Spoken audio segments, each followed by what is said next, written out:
Welcome to today's tutorial. On today's tutorial, we're just going to learn how to change settings for scales on the project map, on the view map and the layout book, sorry.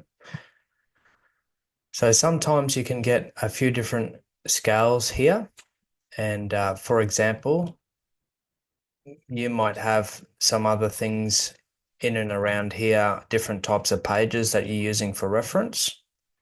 And they could all have their own settings on them. For example, that one could be a 1:50. This one could be, 1:1 or something or other.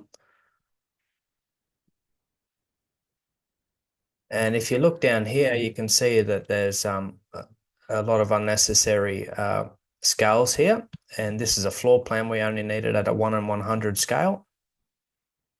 And so what we'd need to do is, if we do have other pages in here for reference, is to click on them, Control T, or go to the settings up here, or right click and draw selection settings.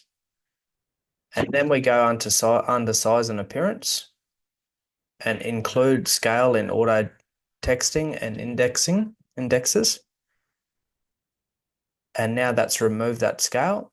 And if I click on the other one here, Control T, untick include scale. Now that's removed. And the only one that's left is here. Now, if for some reason this is not 1:100 and it's some random number, it just means you need to click on it and you need to check up here that it's a 1:100 or here. And if it's not, just click and change it to 1:100 and that should fix it.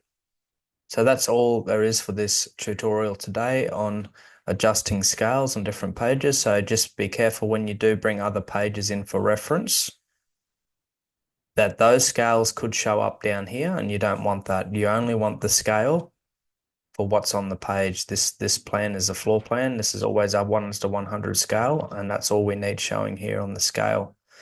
And if it's not 1:100, click on it, go to the settings, and you can check what that drawing scale is set to. It needs to be at 1:100. That's all for today, and I'll see you next time.